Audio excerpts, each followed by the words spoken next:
Boa noite. Boa noite. Nossa, gente. Será que é o calor? O calor dá uma moleza, cai a pressão da gente, né? Dá uma boa noite bonita aí pra mim, gente. Boa noite. Boa noite. E o sorriso? Dê um sorriso também para esse irmão que está do seu lado. Acolhe ele e fala para ele assim, ó: a paz de Cristo, que bom que você veio.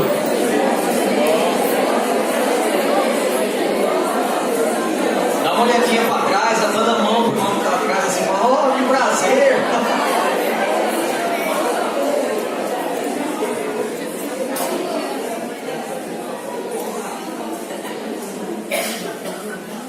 E que alegria ver o povo de Deus reunido, né? Não para ouvir aquilo que eu vou falar, né? Porque eu não estou aqui em meu nome. Eu estou aqui em nome da igreja diocesana. Estou aqui a pedido, a convite do Padre Hamilton, do Padre das paróquias, né, que aqui estão representadas, né, para falar sobre o ano do laicato, né, o ano nacional do laicato, quer dizer o quê? Dos leigos, né? Dos leigos em geral. Todas as forças leigas que atuam dentro da nossa igreja, que estão inseridas dentro da nossa igreja. Então, muito bonito isso. Esse ano, recordar os leigos, tá? Recordar o nosso papel, recordar quem somos nós, né? E assumir a nossa missão a partir daí, porque se a gente não tem em nós clareza da nossa identidade, se não temos em nós clareza de quem somos, dificilmente a gente vai chegar a algum lugar, porque quem não sabe de onde veio, também não sabe, não é verdade? Sim ou não? Sim. Quem não sabe de onde vem, não sabe para onde vai, então fica perdido, né? Fica no limbo, fica naquela região em que, vamos dizer assim, naquela zona de conforto, né? Naquela zona que eu não sou nem quente, eu também não sou frio, né? E a palavra de Deus diz lá no livro do Apocalipse, no capítulo 3, Deus diz assim, né? A igreja: ou seja, quente ou frio, porque se for morno, eu vou vomitar, né? Então Deus quer de nós um povo que é um povo fervoroso. Mas o povo só é fervoroso a partir do momento que descobre sua identidade, sua vocação e sua importância aos olhos de Deus.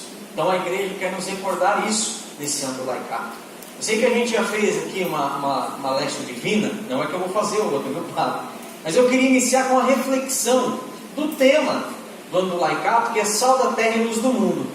Quem tem a Bíblia aí, quem trouxe a Bíblia, pega ela e abre no Evangelho de São Mateus, no capítulo 5, no versículo 13.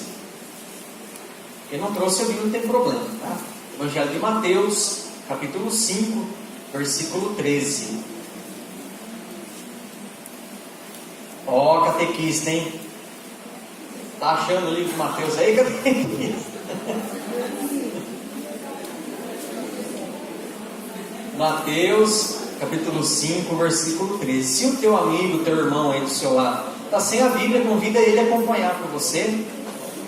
Se não tem Bíblia aí perto, não tem problema, bastante atenção a essa palavra de Deus que vai ser proclamada.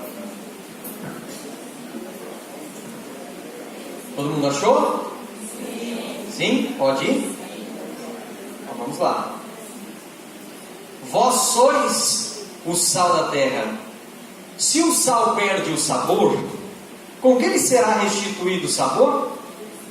Para nada mais serve, senão para ser lançado fora e pisado pelos homens. Vós sois a luz do mundo.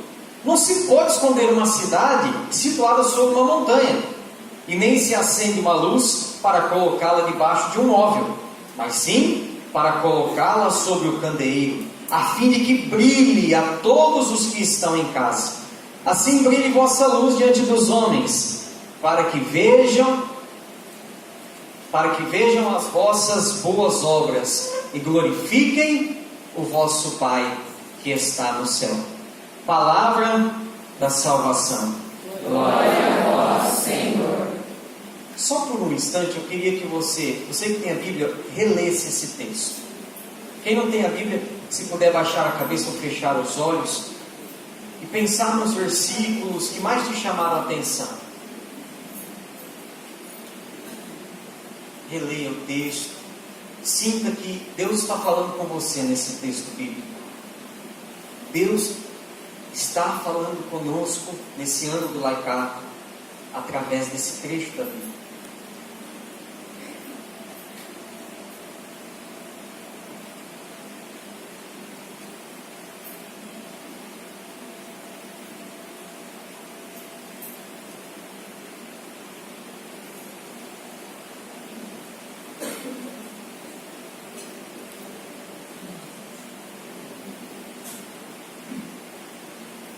Amém?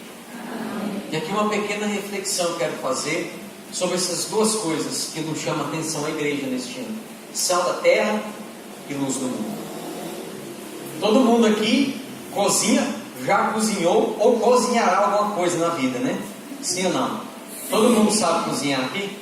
Quem sabe cozinhar, levanta a mão. Quem não sabe, menos um ovo sabe fritar, né, gente? Tá bom. Agora o sal. O sal é o ingrediente mais importante do cozimento, da preparação do alimento, sim ou não? Sim. Olha que interessante. Você pode preparar o prato mais bonito. Você pode ir a um restaurante e encontrar aquele prato mais bem elaborado, por aquele chefe de estrela Michelin. Todo mundo assiste Masterchef hoje em dia, né? Aquela coisa maravilhosa. Porém, se ao experimentar o prato, ele tiver pouco sal, ou sal nenhum, dá para comer? Não. Não dá para comer. Então o prato, por mais bonito que ele esteja, se falta o sal, o que a gente faz com ele? Joga fora. E se o prato estiver lá bonito, e tiver aquela salmoura, você consegue comer? Não. Você vai fazer o que com aquele prato bonito? Jogar fora. Olha que interessante, né? O sal dá equilíbrio. Quem tem alguma noção de cozinha, que eu não tenho, tá, gente? Mas eu li, tá? E o sal, ele serve para dar equilíbrio aos sabores. O sal é aquele que dá aquela liga aos diversos sabores e temperos que há no prato. Ele é tão importante, não é para salgar, não, é para equilibrar. O cristão é chamado a ser um ponto de equilíbrio no mundo. Sal da terra significa que nesta terra o cristão é o ponto de equilíbrio, num mundo que vive um desequilíbrio constante. Nós vivemos uma mudança de época, e mudanças de época são perigosas, porque de mudanças de época mexe muito com a mentalidade do povo. O povo vai para os dois extremos de uma mudança de época. A sociedade vai para um extremo em que tudo pode, ou outro extremo em que nada pode. O cristão é chamado a ser aquele que está no meio, aquele que dá o equilíbrio. Tudo posso, porém nem tudo me convém. O cristão que ele dá equilíbrio é aquele para quem as pessoas olham no mundo hoje e podem dizer assim: essa pessoa é equilibrada, essa pessoa tem algo diferente. Na hora da prova ela não desespera, porque tem fé. Na hora que é perseguida ela não desanima, fica triste, chora, mas não desanima, não desiste.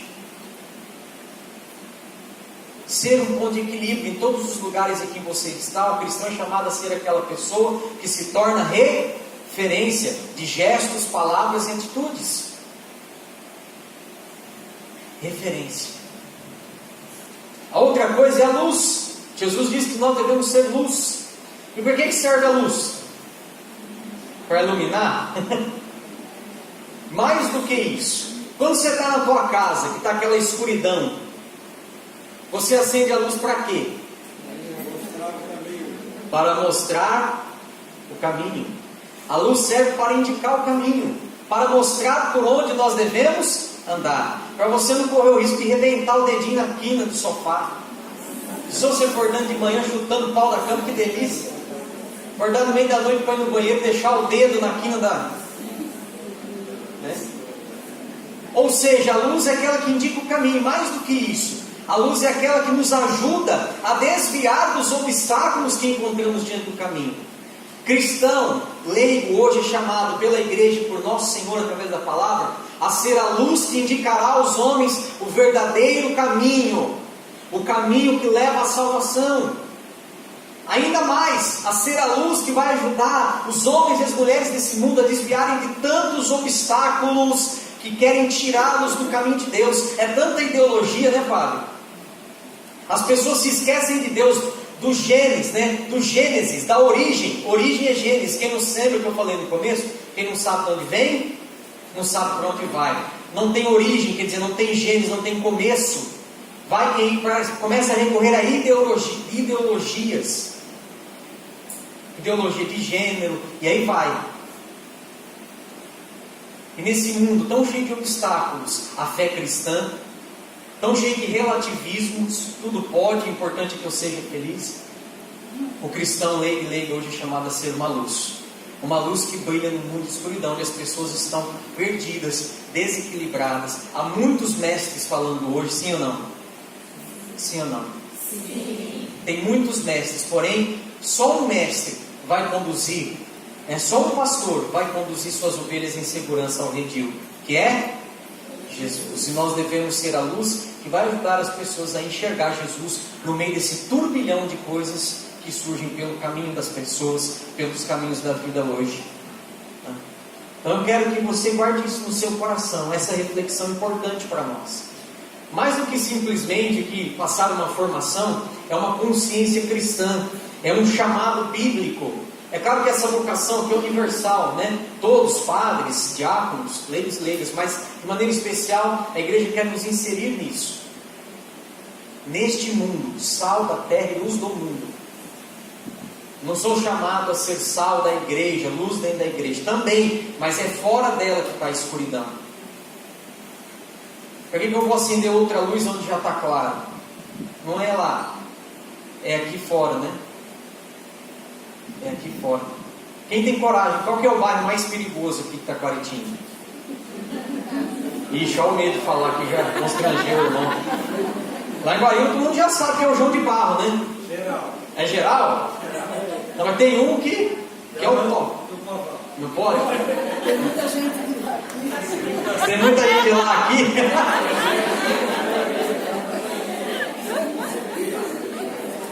Então, vamos supor, então só pensa no bairro mais perigoso daqui.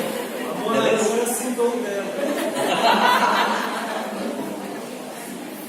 Só pensa no bairro mais perigoso daqui então. Pensou? Imagina você passando por lá a 1h da manhã com todas as luzes, postes apagadas. Você consegue? Não, né? O que você vai sentir? Medo. Sim ou não? Sim. Dá medo ou não, gente? Lá eu tenho medo de apagar a luz do João de Barro, lá no piso, lá não, velho. Nem com luz acesa, tô indo. Porque é perigoso. Nos perigos do mundo cristão, você é chamado a ser luz para as pessoas.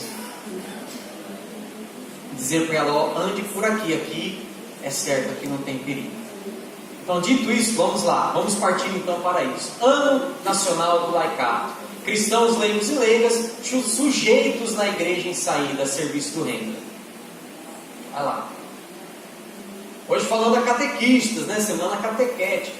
Eu queria começar essa formação com uma mensagem bonita que eu vi e eu trouxe para cá a respeito dos catequistas. Então vamos ler juntos? Está dando para todo mundo ler aí? Sim, vamos ler juntos então? Catequista, você é uma pérola especial e um tesouro para Deus e sua amada igreja. A sua singular vocação foi gerada no coração de Deus Pai, para que pudesse chegar aos corações dos seus filhos e filhas com a mensagem da vida, Jesus Cristo.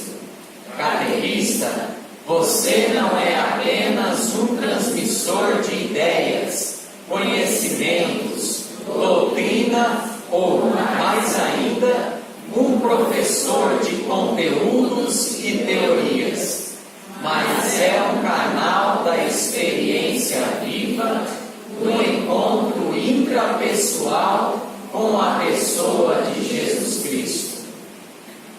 Essa experiência é comunicada pelo ser, saber e saber fazer em comunidade, no coração da missão catequética. O ser e o saber do catequista se fundamentam numa dinâmica divina pautada na espiritualidade da gratuidade, da confiança, da entrega, da certeza de que somos impulsionados pelo Espírito Santo, fortalecidos pelo Cristo e amparados pelo Pai. catequistas, com certeza são muitos, grandes e difíceis os desafios hoje de nossa catequese. Vivemos numa realidade que muitas vezes é contrária àquilo que anunciamos em nossa missão de levar e testemunhar a mensagem de Jesus Cristo. Mas temos a certeza de que não caminhamos sozinhos. Somos assistidos pela grande catequista, a Virgem Santíssima. Bonito, né? Catequista dentro do ano do laicato, aquele que tem a missão de ser, de saber e de saber fazer, levar cada um dos catequizandos a uma experiência pessoal com Jesus Cristo. Qual é a nossa missão dentro da catequese e qual é a nossa missão dentro do ano do laicato, como leigos e leigas?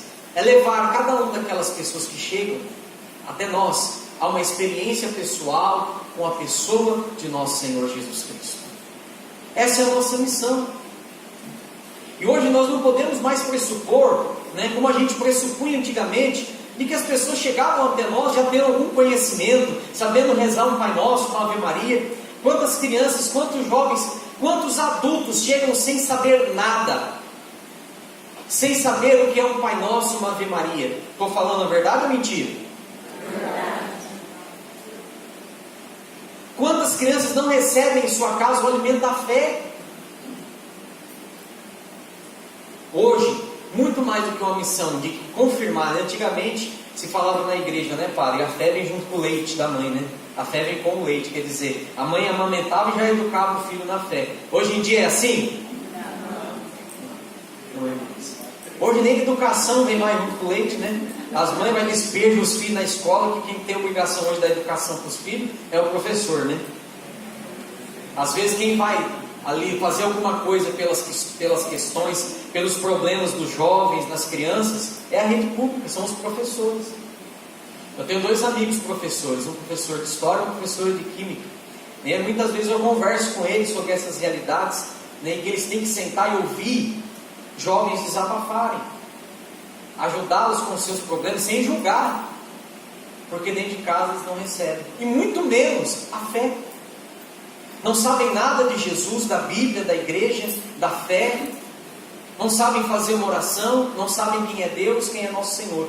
E é nessa dinâmica que você está inserido, catequista, nessa missão de ser leigo e leigo, uma igreja em saída. Ser aquela pessoa que vai dizer assim para aquele catequizando que chega: olha aqui, este é Jesus. Jesus, esse é fulano. Dizer para ele quem é essa pessoa de Jesus Cristo. Ajudá-lo a fazer a experiência pessoal, a sentir esse amor. É muito mais do que falar. Lembra que a gente leu ali de passar ideias, fundamentos, ser um doutor? Não é isso, mas é aquela pessoa que dá testemunho da palavra de Deus, da doutrina da igreja e de uma vida de oração, de intimidade com o Senhor. Eu só posso falar daquilo que eu conheço, é ou não é? Sim ou não? Sim. Se eu for pegar aqui o microfone para falar de algo que eu não sei, vai sair alguma coisa? Vai sair a caca, Vai falar um monte de besteira, escandalizar um ou outro. Fala, o que esse homem está falando, gente? Está doido esse menino, Então, catequista, você é chamado hoje muito mais do que ser um formador. Você é chamado a ser uma porta, uma ponte que vai levar muitas pessoas que hoje estão perdidas, jovens, crianças, adultos, perdidos, a ser a ponte que vai levá-los a Jesus Cristo, a ser aquela pessoa para quem eles vão olhar e vão ver refletida no seu testemunho, nas suas boas obras, como nós lemos aqui, nas suas boas obras, terem refletida a pessoa de Jesus. Eu falo porque eu já fui catequista de Crisma, catequista das crianças, da catequese, normal infantil, e na nossa sala de catequese, vamos dizer assim, na nossa sala de catequese sempre tem aquele aluno, entre aspas, aquele catequizando, que quando chega a gente fala assim: nossa, ele veio. É ou não é? Pelo amor de Deus, hoje eu pensei que ele não vinha. Eu tinha um desses, ele chamava William. Eu não esqueci mais o nome dele, faz uns 15 anos que eu saí da catequese, eu não esqueci mais o menino. Era impossível fazer a catequese com aquele menino lá dentro.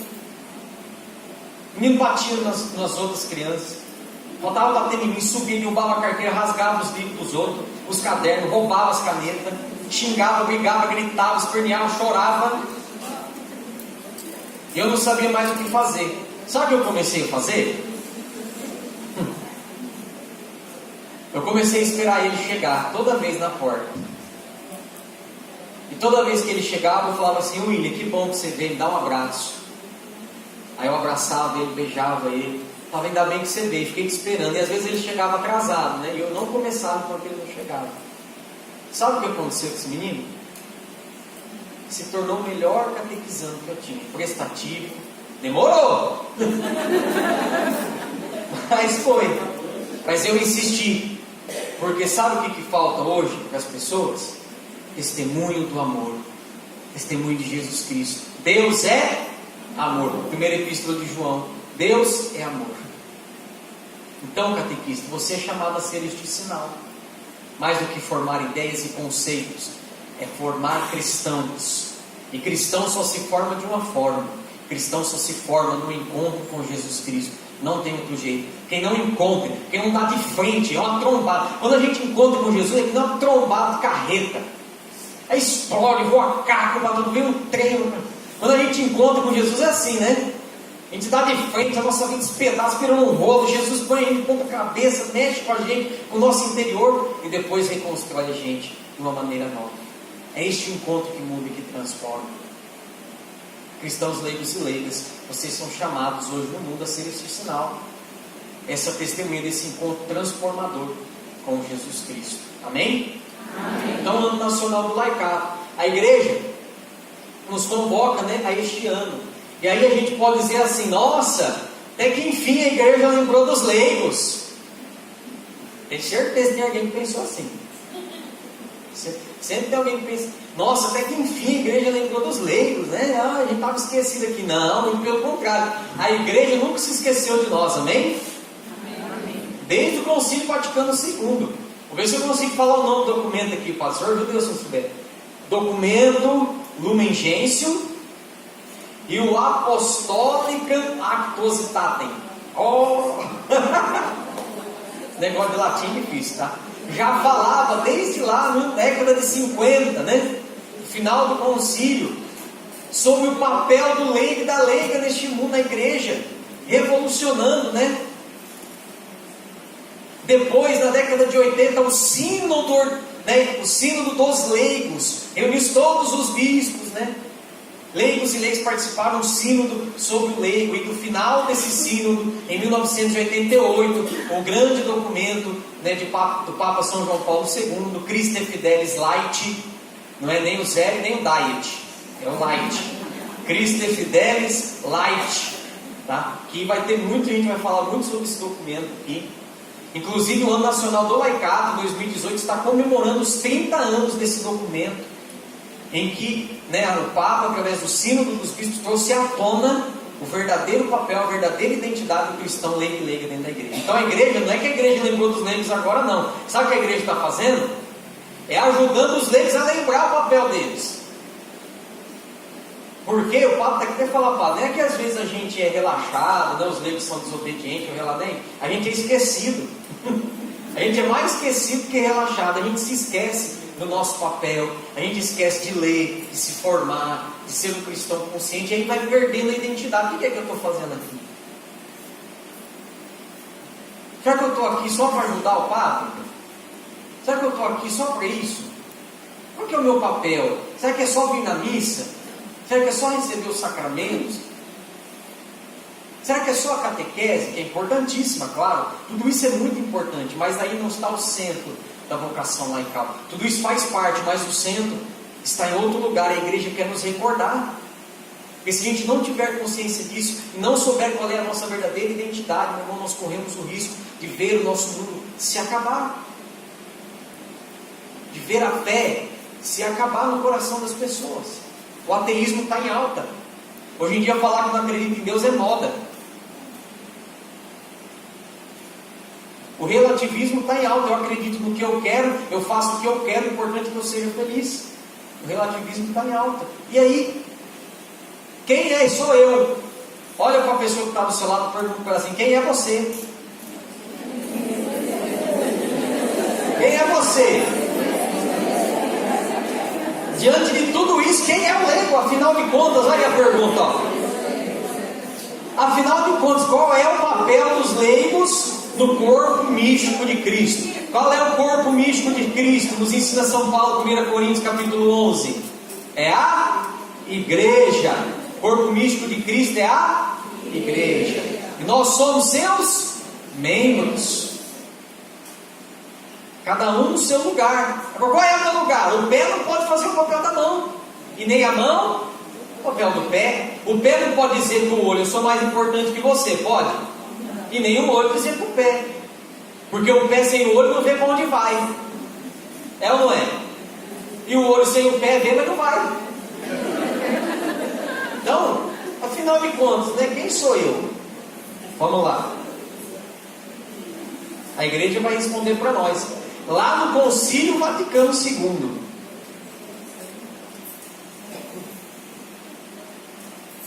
Isso aqui eu quero ler para vocês, tá? Isso aqui é importante.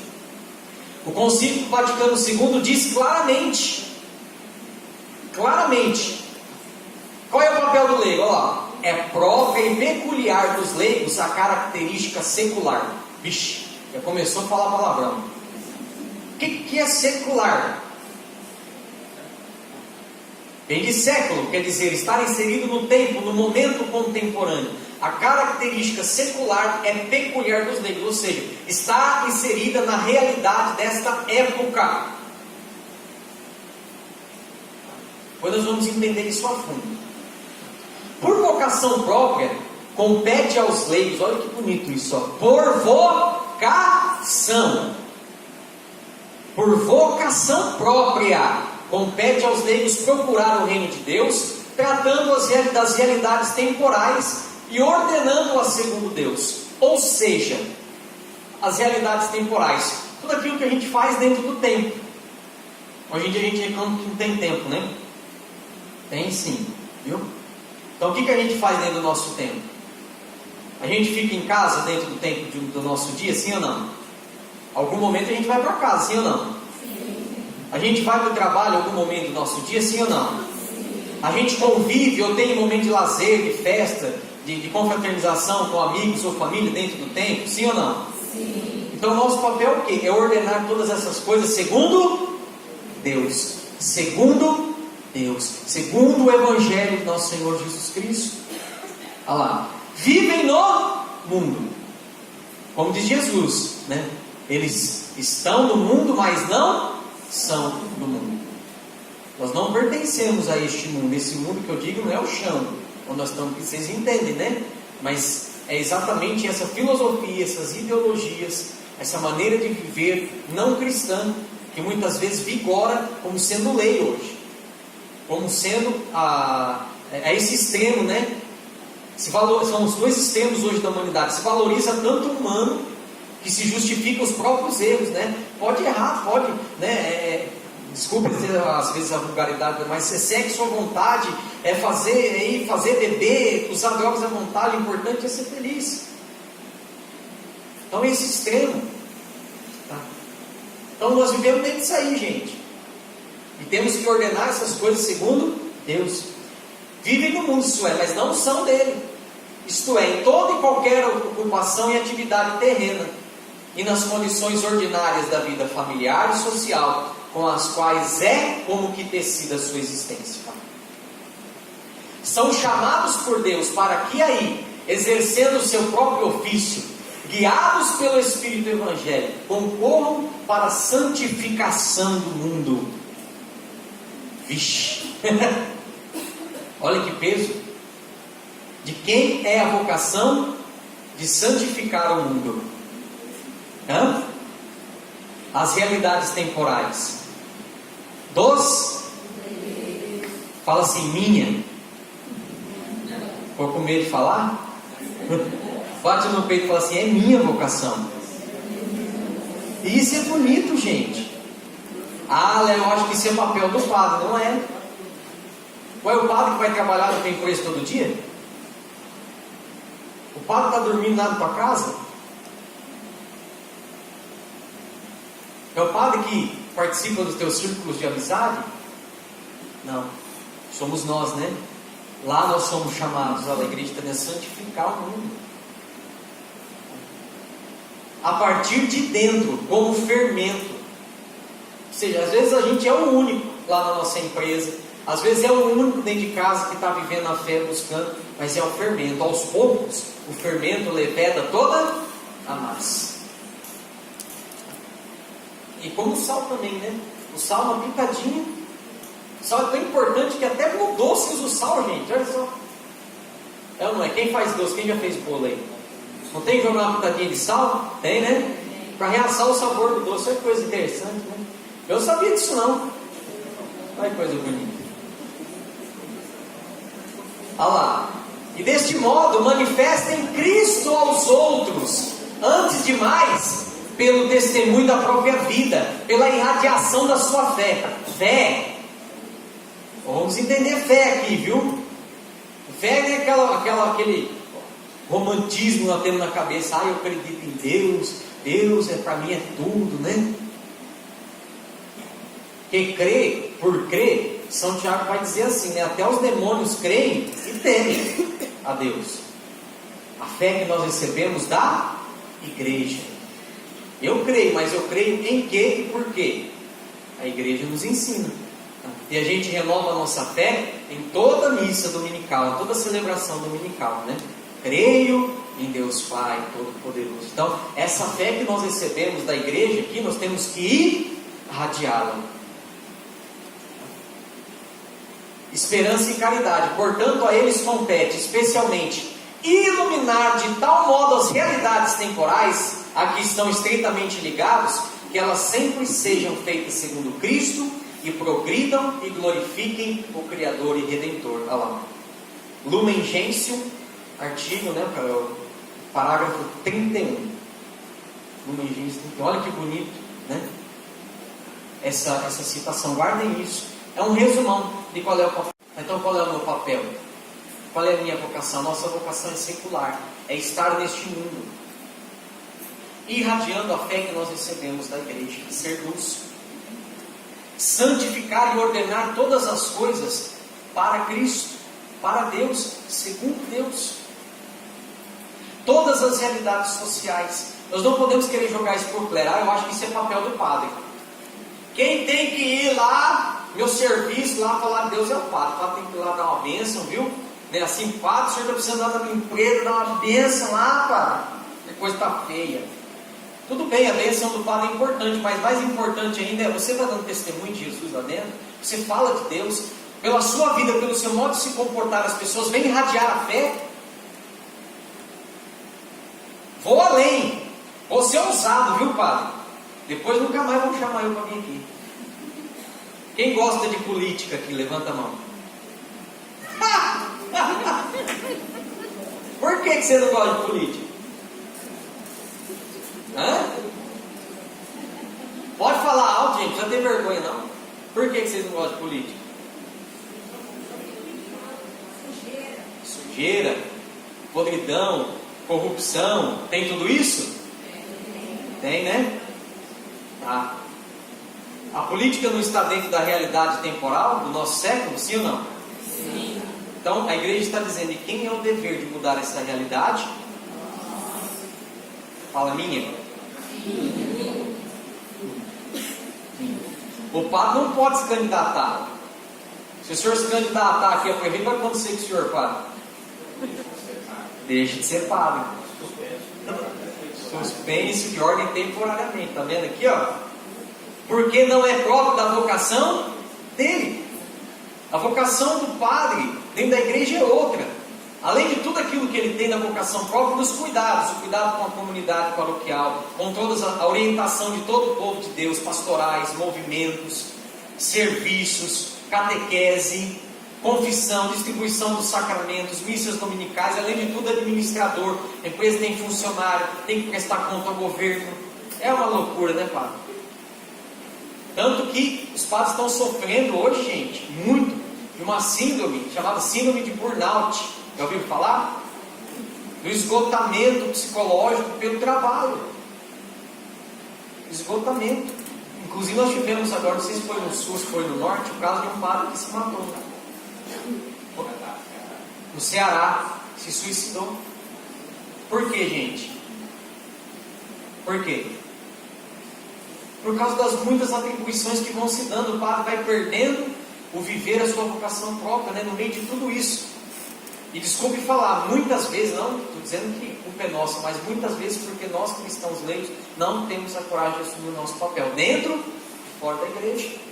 Agora, por que dentro da política só tem gente suja e corrupta? Por quê? Nós elegemos, um dos motivos. Agora o motivo ainda mais profundo. Porque ninguém que gosta de escorar nesse trabalho. Exatamente. Porque nós, cristãos leigos e leigas, aquelas pessoas de bem, não têm coragem de ir. Ai, política é suja, eu não quero me envolver com política. Olha só. Presta atenção aqui em mim. O Léo está falando coisa polêmica, eu falo mesmo. Papa Francisco, então vocês não falar que sou eu que estou falando. Sabe o que o Papa Francisco falou sobre política? Eu não lembro exatamente quando, mas pode pesquisar aí no Google depois. Joga no Google. Sabe o que o Papa Francisco falou? A política é a forma mais sublime de fazer caridade. A política é a forma mais sublime de fazer caridade. Olha só, se os nossos políticos pegassem tudo aquilo que é arrecadado, que é desviado e roubado no nosso país, e revertesse para o bem do povo, como que ia ser o Brasil?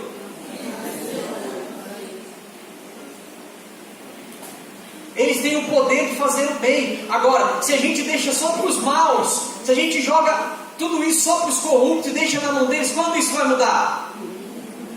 E pior do que isso, quando um irmão lá dentro da comunidade, ele se candidata, coitado, ai que dó.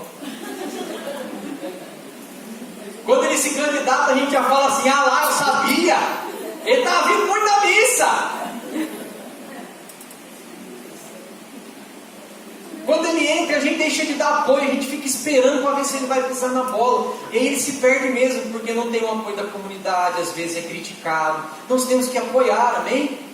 Ajudá-lo, conversar com essas pessoas de bem que estão lá dentro, para que elas não caiam realmente nessas armadilhas que são preparadas lá dentro. Eu tive um cunhado vereador, tenho, né? Ele não é mais vereador, mas está vivo.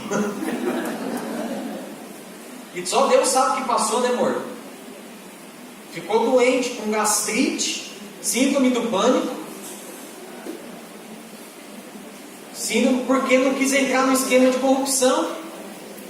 Não quis entrar no esquema de corrupção. Gente do céu, acabaram com a vida dele. Se não fosse o apoio nosso, da família, ele não tinha conseguido. Então, apoiar. Tá? Há uma ilustre desconhecida hoje, de todos nós cristãos católicos. Ela se chama assim, ó, doutrina social da igreja. Já ouviram falar? A gente até ouve falar, mas é uma ilustre desconhecida de todos nós.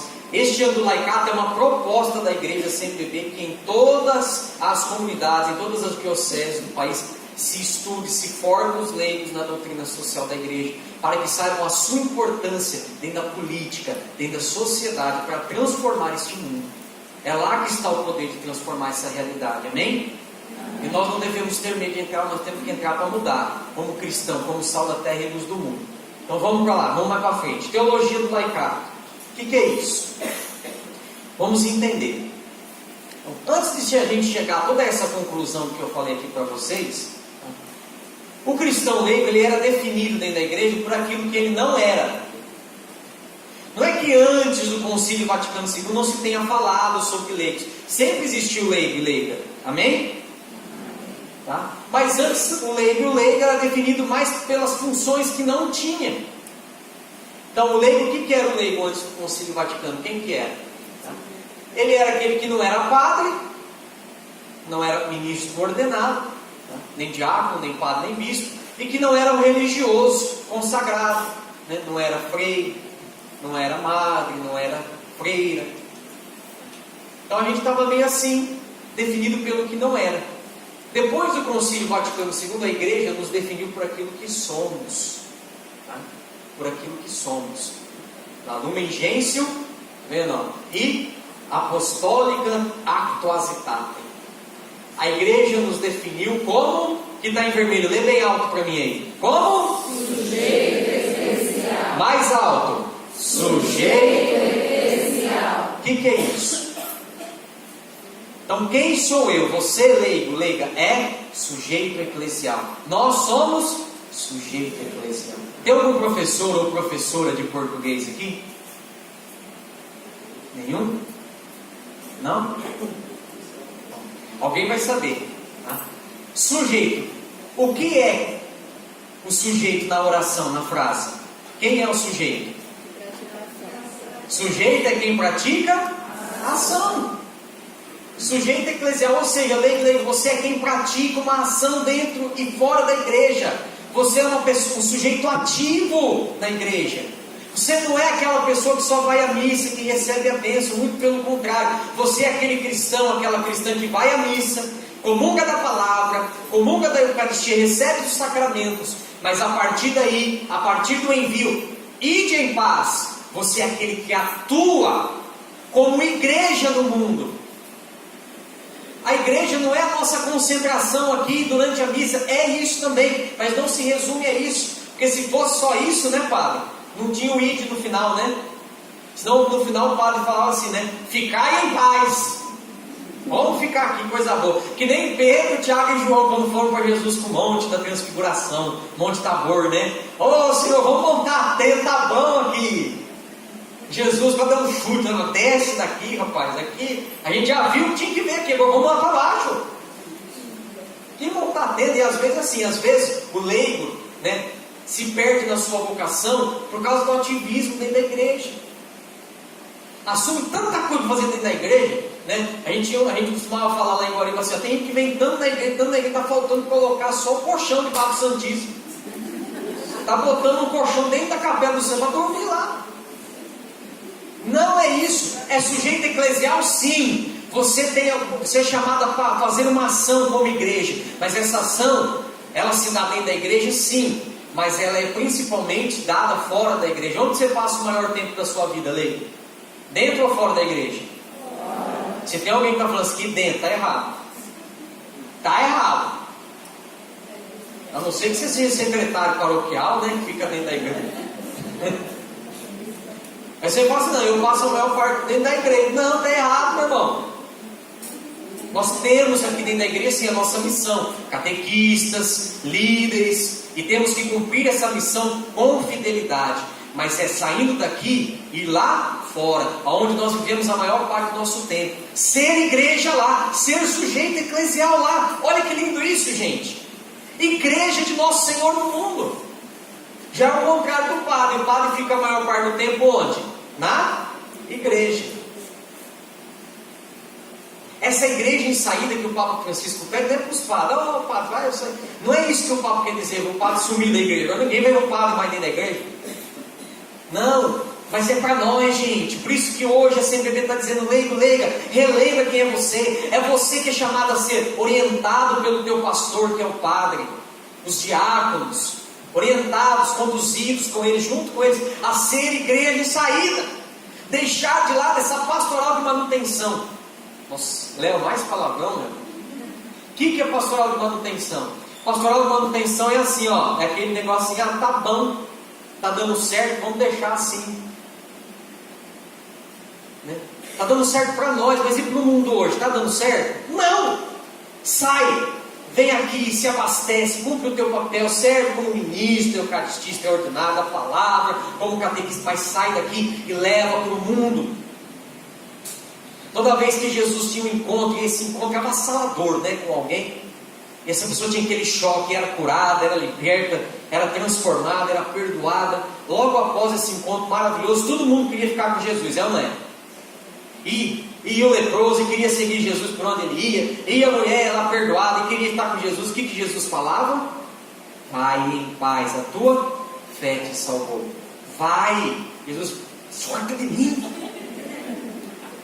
E eu não quero ser aqui só no meu pé, vai lá no pé do irmão. Por isso que Jesus lá no dia da última ceia, lavou os pés dos discípulos e falou, vocês têm que fazer isso. Mas Senhor, eu quero lavar o teu, Pedro falou, né? Não, o Senhor vai me lavar os pés, não, eu que tenho que lavar o teu. E Jesus falou assim, ó, para de ser absurdo, Pedro. Eu estou ensinando o jeito que é certo. Por isso que às vezes eu olho e penso assim, no dia que nós chegar no céu, Jesus vai olhar para nós e falar assim, vocês não entenderam nada. Eu vou ter que voltar a fazer de novo. Eu estou ensinando, e tem que lavar os pés um dos outros.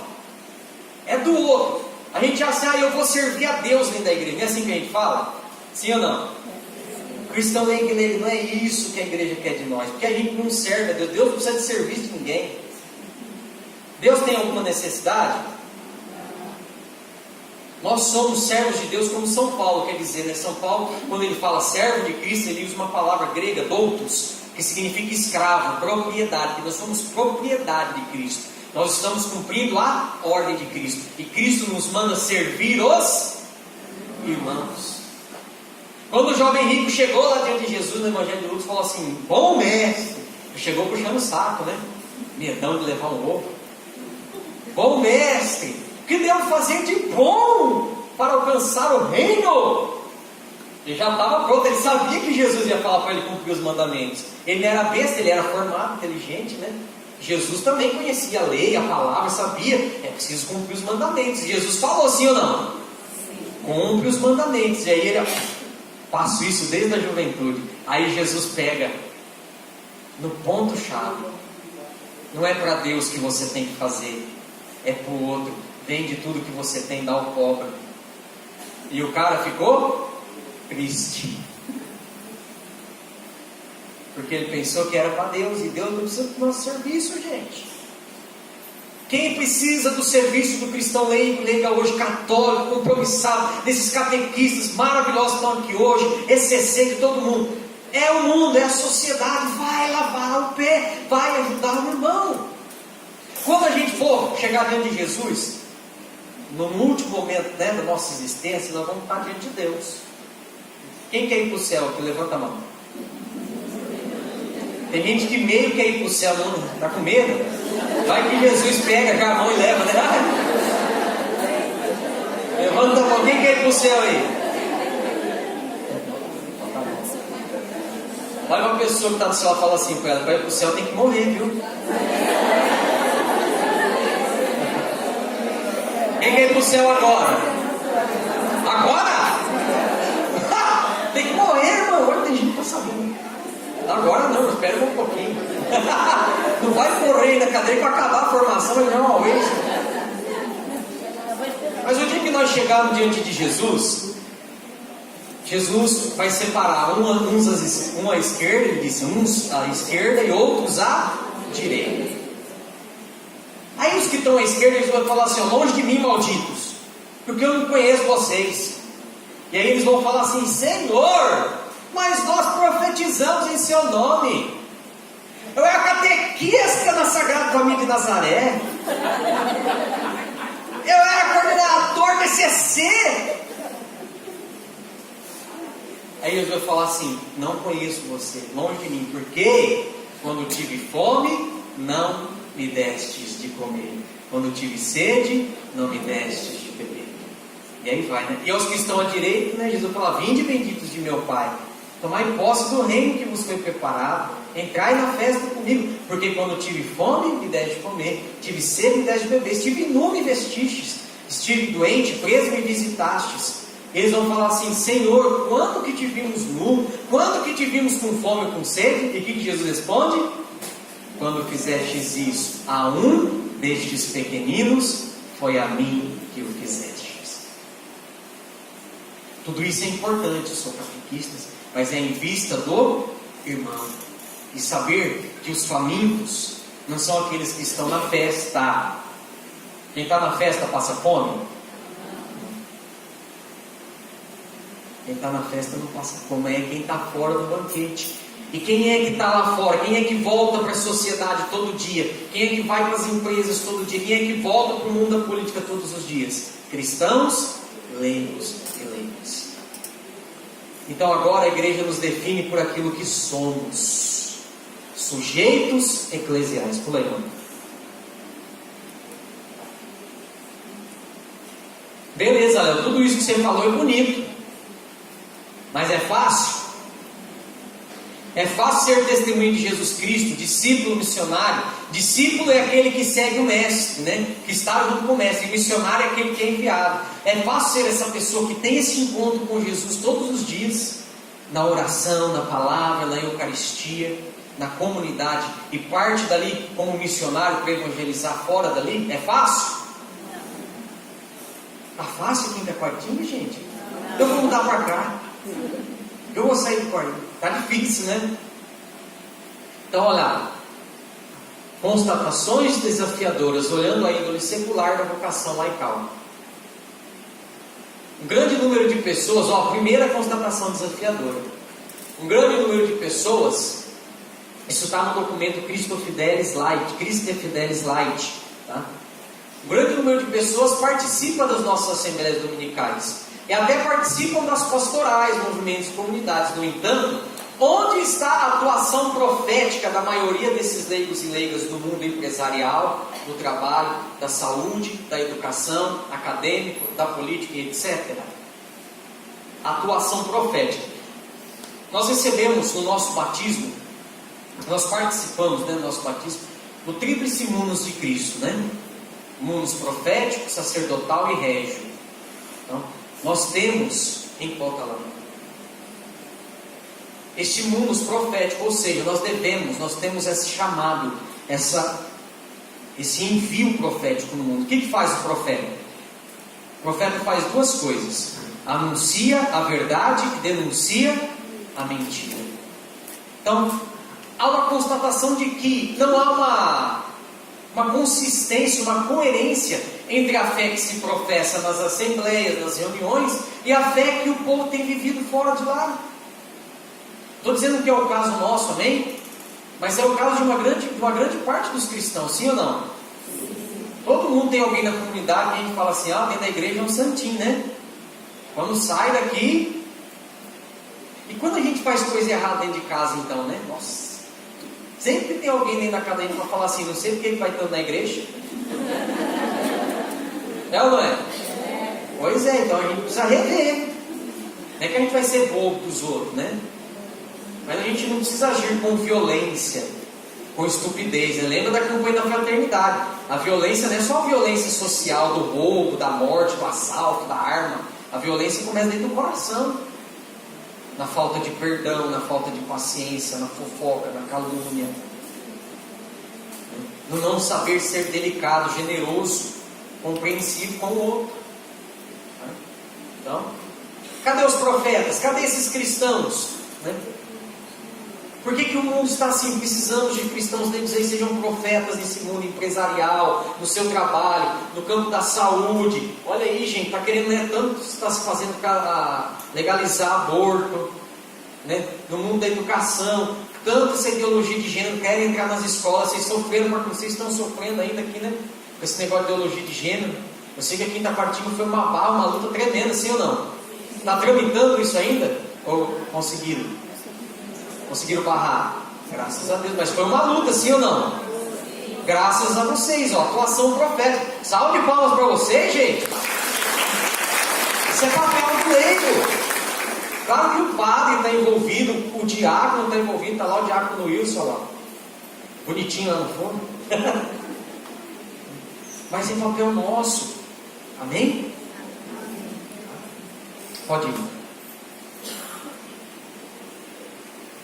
Ainda, atual constatações dos sínodos, da conferência, eu não lembro se é sínodo ou conferência, é Santo Domingo e Puebla, é o que? É o que, Flávio? É sínodo ou é conferência? É conferência, né? Dos bispos, Santo Domingos, 1992, e Puebla, 1979, em coerência entre a fé que se professa e a vida cotidiana.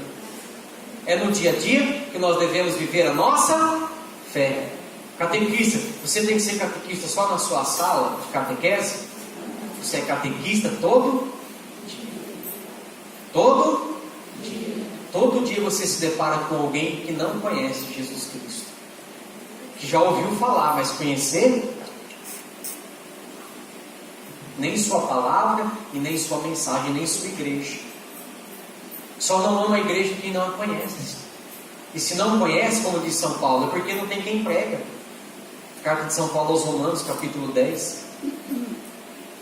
A fé entra pelo ouvido, a gente tem que falar, tem que dizer, testemunhar, anunciar Jesus Cristo. Há uma incoerência. Olha como que é incoerente a coisa dentro da igreja. Vou contar uma história para vocês que aconteceu lá em Guariba. Estava com um problema de morcego lá nas igrejas.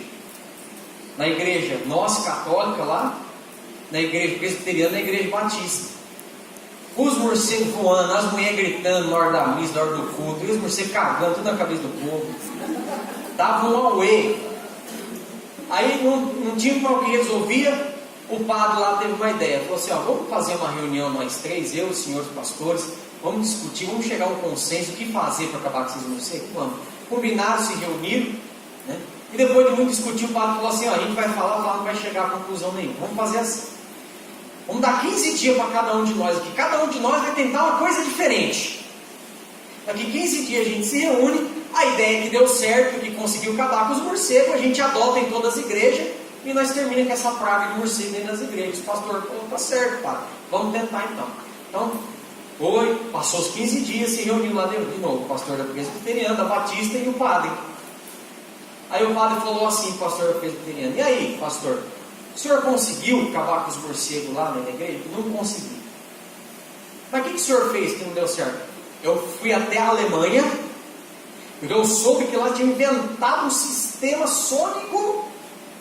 Você liga ele nos 4 cantos da igreja, ele emite um som, um ruído, que atrapalha o sonar do morcego, ele fica desorientado e vai embora.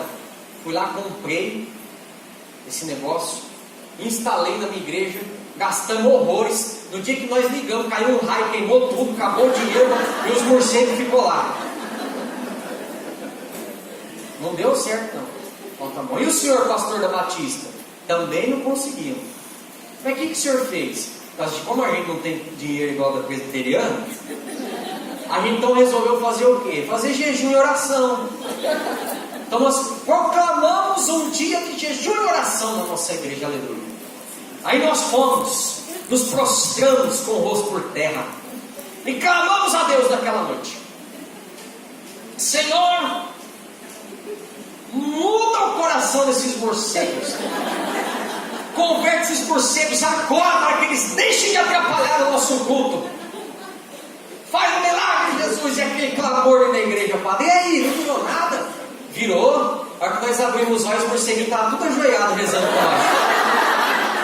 Está tudo lá na igreja. Por ninguém. E o senhor, padre, o senhor conseguiu acabar com os morcegos? Acabei com tudo. Mas o senhor matou os morceguinhos? Não matei nenhum. Ah, mas o que o senhor fez? Não tem nenhum morcego para dentro da igreja. Conta para nós, padre, o senhor fez. É simples. Capturamos todos os morceguinhos, coloquei eles tudo sentadinhos nos banquinhos da igreja, dei catequese, primeira comunhão, crisma, e sumiram, não voltaram mais. Aí, ó, é o que acontece, a incoerência lá entre a fé que a gente professa e a nossa vida cotidiana. A igreja está falando isso desde 1979. A pessoa vem na igreja, tem catequese, crisma e sono da igreja. Então dizer que acredita só vale? Não. É ou não é?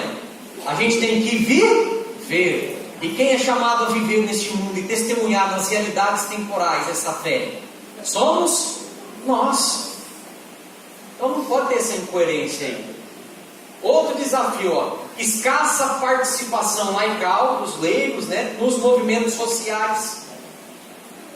Aquelas ligas de bairros, né, aqueles negócio de bairro, visitar a Câmara Municipal quando vai ser aprovada uma lei, que bonito, né? Vocês conseguiram barrar uma lei que ia agredir nossas crianças. Pois, mas que coisa estúpida também, vamos fazer um parênteses, que coisa de tonto, né? A criança não tem sexo, então você vai pegar teu filho, vai levar ele no médico e vai falar assim: doutor, faz um ultrassom aqui, vê como é que está o útero do meu filho. Vai fazer um ultrassom transvaginal no menino. Faz ultrassom transvaginal no menino? Não, vai dar menino. Então é qual que é o sexo? Vai dizer sexo indefinível, né? Ou coisa besta também. Né? Então, fecha parênteses aí. Então nós temos que participar dessas coisas aí. Né? E a consequente ausência da doutrina social da igreja nestas realidades. Ou seja, tá? Não se fala da doutrina, gente, a doutrina da igreja, não vou entrar nisso porque é coisa muito profunda, tá? Também não sou doutor no assunto, claro, eu já li alguma coisa, tenho conhecimento, mas a doutrina social da igreja é tão linda, tão profunda em relação à problemática da política, a questão dos pobres, a questão das realidades humanas, tá? E a gente não conhece. A gente tem que levar essa doutrina da igreja lá, tá? Levar lá nas reuniões, né, nas assembleias, principalmente as extraordinárias, viu? Dos vereadores gostam de convocar a reunião extraordinária, né? Às 11h30 da noite. Eles pensam que nós não vamos, mas nós vamos. Isso também é indicador da pouca e não só da... Deixa eu ver a hora que não falo sem parar. Da pouca e não só da formação dos leigos na doutrina social da igreja. Então, este é um desafio para esse ano do laicato. Tá? A igreja da diocese propõe, né, que se faça um estudo também dessa doutrina social nas paróquias, nos momentos em que a gente estiver reunidos como leigos. Hoje nós estamos entendendo o porquê do ano nacional do laicato. Tá bom? Então vai lá. Então, diante de tudo isso, desses desafios, para superar esses desafios, o que nós vamos fazer? Vamos formar. E aí a obrigação não é só da igreja, não é só do padre do bispo, é também nossa de leigo e leiga. Tá? Hoje em dia todo mundo tem acesso, na palma da mão, comprar um documento da CNBB, ir até a... Quantas vezes a gente vai para Ribeirão Preto durante o ano? Dá nem para contar, né? Tem uma livraria aqui na frente que eu vi, ó. Passa ali, adquirir o documento. Somente o documento 105 da CNBB, Cristãos Leigos e Leigas na Sociedade, né? Que nós vamos estudar esse ano, que a CNBB, também tendo como base, né, Cristo Fidelis Light, a Lumen Gentium, né, trazer essa atualização desse papel da nossa vocação laical da igreja no Brasil, dentro da igreja no Brasil, como povo de Deus. Então esse ano também estudar o documento 105, vamos lá, nós vamos ver isso aí. Então, a primeira necessidade que nós temos uma formação é o que? Uma formação que imprima a identidade cristã. A partir daí pode-se compreender a vocação e missão. Por quê, gente? Por quê? Antes de sermos catequistas, antes de sermos membros de um movimento, de uma pastoral, nós somos cristãos. O que significa a palavra cristão? É um Cristo grande. É um grandão. Não. A palavra cristão significa outro Cristo. Pessoas que vão ser como Jesus. Então, nos formar para quê? Para nos tornarmos mais parecidos com Jesus. Então, a igreja vai nos ajudar nesse sentido, através dos documentos. Daqui a necessidade de um sério e consistente processo de iniciação à vida cristã. Cadê os catequistas aí? Sacode a mão, os catequistas. Olha lá, ó. Necessidade de um sério e consistente processo de iniciação à vida cristã. Por isso também o documento 107. Iniciação à vida cristã. Com inspiração catecumenal, que é um desafio também a ser implantado aqui em todas as paróquias da diocese. Não vou entrar também nisso aí, porque hoje não vem ao caso, né? Mas importantíssimo a iniciação à vida cristã, porque é um momento em que nós levamos as pessoas ao encontro pessoal com Jesus. Se não tiver uma formação sólida lá no começo, lá na base, nós não vamos ser cristãos sólidos lá na frente. Então, catequistas, se formem, leia, é gostoso, gente. Pegar um documento aí, pega o documento 107, lê, relê, carrega no bolso, compra. O documento 105 esse ano, tão bonito, falando do nosso papel, da nossa vocação de leigos dentro da igreja, sujeitos eclesiais, chamados a viver a nossa vocação secular, a transformar esse mundo pelo testemunho da fé. Que lindo, a igreja nos orientando, nos mostrando como. É lindo isso, gente. Então, olha lá, também o terceiro. Quando se fala em iniciação à vida cristã, deve-se ser entendido o encontro pessoal e transformador com a pessoa de Jesus Cristo. Não é só formação. Hoje o desafio é maior do que dar formação. Porque a gente às vezes pressupõe, que eu falei no começo, que está chegando ali um cristão em formação para nós. Não. Às vezes está chegando um ateu. Está chegando uma pessoa que não sabe nada, e você vai precisar levar ela a rezar, a encontrar com Jesus, a ter essa experiência desse Senhor que toca a gente, sabe? Do amor, da presença. Ser para esses catequizandos um sinal de Deus no teu olhar, no teu sorrir, no teu agir. Desafio. Vida de conversão, caminho na comunidade e disponibilidade para a missão. Trata-se do duplo em... Mais palavrão. O que é sístole e diástole? Poxa vida, hein, Léo? Quem? Pode falar alto aí. É o batimento do coração. Sístole, diástole enche, diástole ele solta. Então, sístole incha de sangue, na diástole ele expele o sangue.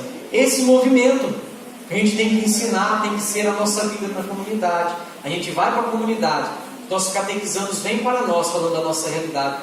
Tem um pessoal do ECC também. O pessoal vai para o nosso encontro. Eu também já participei, sou encontrista. Tá? Vão para o nosso encontro. E a partir dali é a sístole. A partir do encontro é a diástole. Nós temos que enviar essas pessoas que encontraram com Jesus para a comunidade, para a sua casa, para a sua família, transformados. Necessidade de uma formação integral. Formar não só para a fé, mas formar também para a humanidade, psicológico, emocional, ajudar os leigos, né? Também. Nós temos dificuldades, sim ou não? Nós temos crise, sim ou não? Sim. Tristezas, angústia, então também a necessidade de uma formação integral aí, né? Que faça leigos e leigas conhecerem e compreenderem a índole secular da sua vocação. Ou seja, também aquela formação que nos ajude e nos capacite como cristãos dentro da nossa área profissional, dentro da nossa área familiar. Vamos buscar isso também. Tá?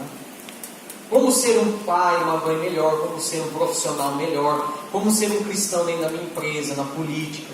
Então hoje tem muito disso sendo oferecido pela igreja. Até os movimentos pastorais colaboram muito com material bom nesse sentido. Tá? Não se trata de formar políticos, tá? Ou outros atuadores na sociedade, mas cristãos. Eu falei, como ser cristão, não tem. A iniciação cristã não esgota e nem é suficiente para a formação do laicado.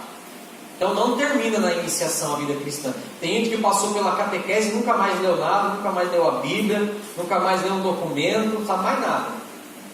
A fé sempre exige aprofundamento. Estaremos sempre vivendo num processo de educação permanente na fé. Somos neófitos permanentes, quer dizer, estamos sempre começando, sempre novo. Neo-novo, né? Começando a estudar, começando a conhecer. Deus é infinito, é inesgotável, o mistério da fé é inesgotável. É preciso ter um projeto diocesano de formação para o laicado, e nós temos. Tá? Então, um projeto diocesano é que nesse ano, em todos os momentos, né, celebrativos, se fale do ano do laicado, sempre que for possível, né? Se faça a oração do ano do laicado, se mencione a importância do papel do leigo, sua vocação secular. Nós estamos estudando, isso ainda é estudo, tá, gente? Nós não estamos estudando uma escola permanente de teologia para leigos na nossa diocese. Coisa bonita vem surgindo por aí. E aproveitar os momentos de encontro nas nossas paróquias para estudar documentos 105 e o 107. Tá bom? É o que a gente tem colocado como proposta, né? Claro, cada paróquia dentro da sua possibilidade, do seu planejamento. Uma formação que prepare e capacite para a missão de anúncio no reino, diálogo com o mundo, enculturação devida na realidade histórica, inserção com a identidade cristã na sociedade, encarnação na vida do povo, uma clara compreensão da dimensão e atuação da evangélica opção preferencial pelos pobres. Acabou. Então vamos lá, vamos finalizar tudo isso. Entender, gente, esse ano do laicado, a igreja quer que nós nos lembremos que este mundo só será transformado. Esse mundo do qual a gente tanto reclama, no qual a gente tanto tem sofrido, no qual as pessoas são marginalizadas. Está aí, né, Diácono, isso é campanha da fraternidade falando sobre violência. Tem alguém aqui que tem casa sem muro, sem portão? Como é que está nossos muros, nossos portões da nossa casa? Cada vez mais alto. Como que está o nosso relacionamento com os vizinhos? Cada vez mais distante. Antigamente os vizinhos faziam até buraco no muro para passar na casa do outro. Vocês lembram disso? Eu lembro da casa da minha mãe, tinha uma parte do muro assim, ó. Era um muro assim, era acho que 1,80 m. Aí tinha uma parte do muro que tinha um quadrado, uma janela, que era para conversar com o vizinho. Quantas vezes eu pulei ali para brincar com meus amiguinhos lá, os vizinhos, né? Hoje em dia tem isso? Nós temos medo. Jesus disse muitas vezes no Evangelho: não tenhais medo. O medo escraviza. A realidade da violência, olha só, gente. O nosso país tem 3% da população mundial. Quantas pessoas existem no mundo hoje? Mais de 7 bilhões. São quase 7 bilhões e meio de habitantes no nosso mundo. O Brasil tem só 3% da população. Agora imagina o tanto de gente que morre no mundo. É só você ligar a TV, que você vê que a TV escorre sangue, né? Na hora que você liga, tem uns lugares, né? Mas escorre sangue, né? 3% da população do mundo é brasileira. E de todas as mortes violentas que acontecem no mundo, o Brasil é responsável por 13%. Né, Diabo? 13%. A campanha da fraternidade está falando disso. E aí o que a gente faz? Começa a se isolar. Olha como que é a mentalidade do mundo hoje. Ergue os muros, põe cerca. Não basta agora mais cerca elétrica, né? Agora, além de passar a cerca elétrica, passa aquela outra lá que é cheia de lâmina. Porque tem um choque, não estava mais segurando o caboclo. Verdade.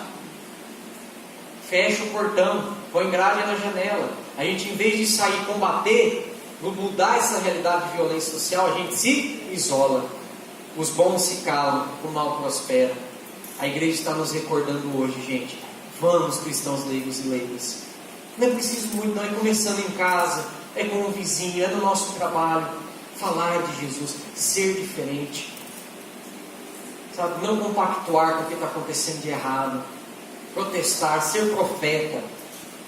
Santificar este mundo pelas nossas boas obras. Você e eu, cristãos leigos e leigas, somos muito importantes dentro da igreja. Sem nós é impossível que essa mudança aconteça. Nossos padres, bispos, diáconos, são os nossos pastores que vão nos orientar, nos ajudar e nos conduzir nessa caminhada. Mas a missão é nossa. Amém? Amém.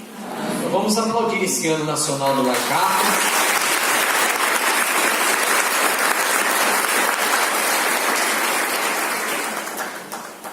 Procurei ser bem sintético, eu falei bastante, né? Estou dentro do horário ainda, eu acho. Então, naquilo que falei, mas às vezes alguém pode ter ficado com alguma dúvida. Alguém ficou com alguma dúvida ou quer partilhar ou falar alguma coisa a respeito do ano do laicato? Pode ficar à vontade, viu, gente? Não? Ficou claro? Deu para entender? Então guardem somente duas coisas: vocação secular, sujeito eclesial. Você vai ter compreendido já aí o que a igreja quer nesse ano nacional do laicato. Sujeito eclesial, age como igreja e fora da igreja. E vocação secular, ordenar tudo o que tem na sua vida, as realidades da sua vida, deste mundo para Deus. É o que nós precisamos. Louvado seja o nosso Senhor Jesus Cristo. Para sempre seja louvado. Vamos pedir que a Virgem Maria nos ajude em nossa missão, pedindo a sua intercessão poderosa. Ave Maria.